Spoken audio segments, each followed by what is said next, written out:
ગીર સોમનાથ જિલ્લામાં કેનાલની સફાઈને લઈને વિવાદ ઊભો થયો છે। શિંગવડા ડેમની કેનાલની સફાઈમાં મોટો ભ્રષ્ટાચાર થયો હોવાનું ખેડૂતો અને સ્થાનિકો આક્ષેપ કરી રહ્યા છે।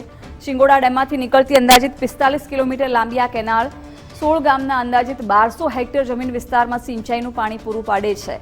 આ કેનાલની સફાઈ માટે 15 લાખ રૂપિયાનું ટેન્ડર મંજૂર કરવામાં આવ્યું હતું, જો કે સફાઈ માત્ર નામની જ થઈ હોવાનો સ્થાનિક ખેડૂતોએ આક્ષેપ કર્યો છે। મિતિયાજ ગામના લોકો અને ખેડૂતોનો દાવો છે કે કેનાલની સફાઈમાં મોટો ભ્રષ્ટાચાર થયો છે। સફાઈના નામે માત્ર દેખાડો કરીને કોન્ટ્રાક્ટર ચાલ્યા ગયા છે। ખેડૂતોના કહેવા મુજબ હજુ પણ કેનાલમાં અનેક સ્થળે ઝાડી ઝાંખરા, કચરો અને કાદવ ભરાયેલા છે।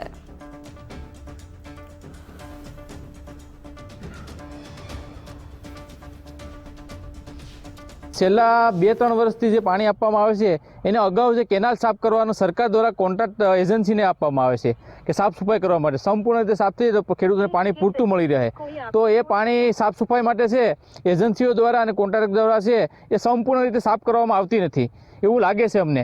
કારણ કે જે સંપૂર્ણ સાફ કરવાની હોય એનું જે ફંડ આપે છે સરકાર, પૂરતું ફંડ આપે છે, પણ કોન્ટ્રાક્ટર અને એજન્સી પોતાના રકમ બચાવવા માટે અને પોતાને ફાયદો થવા માટે એવી તમામ પ્રયાસ કરે છે। એનું કારણ છે કે જે જેસીબી લઈને સાફ કરાવે છે, જે મજૂર કરીને કામ કરાવવાનું હોય જેસીબી લઈને સાફ કરાવે છે, જેસીબીથી અનેક બાવળો છે સાઈડમાં એ પણ રહી જાય છે અને જે ઠાગા ઠોયા કરે છે, જે એનો બેકેટ મારે છે જેસીબીનું, તો એમાં કેનાલને પણ મોટું નુકસાન થાય છે। શિંગવડા ડેમની ત્યાંથી પાણી સિંચાઈ વિભાગનું પાણી આવે છે ને કેનાલમાં સાફ સફાઈ જે કરવામાં આવે, અંદાજિત 60 કિલોમીટરના રેશિયામાં આ કેનાલો છે, બરાબર, તો એનો 30 લાખ જેવું સરકાર દ્વારા બજેટ જાહેર કરવામાં આવ્યું છે, પણ સિંચાઈના જે કર્મચારીઓ અને જે અમુક રાજકીય લોકોને સાંઠગાંઠને કારણે અમારે કેનાલોમાં જેમ દેખાવો કરી અને ફોટા પાડી અને એનું મતલબમાં એવું સાફ સફાઈ કરે છે। પાણી આવે પણ પાણીમાં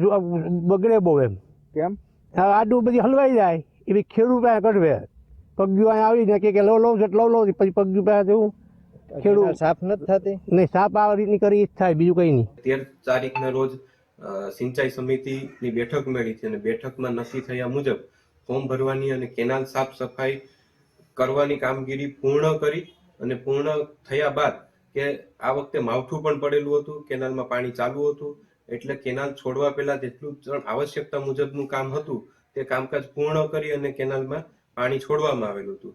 અને તે સિવાય વાત કરું કે જે અમુક સાઈડોમાં કે જે કેનાલ પાણી છોડવામાં ન નડતર હોય અને જે અમારા ગેટ રિપેરિંગનું કામ છે કે જે અમે બીજું કોઈ એવો સમય મર્યાદા નક્કી કરીને કે જ્યારે ખેડૂતોને પાણી આપવામાં ડિસ્ટર્બ ન થાય ત્યારે એ કામ કરવાનું આપણું આયોજન છે।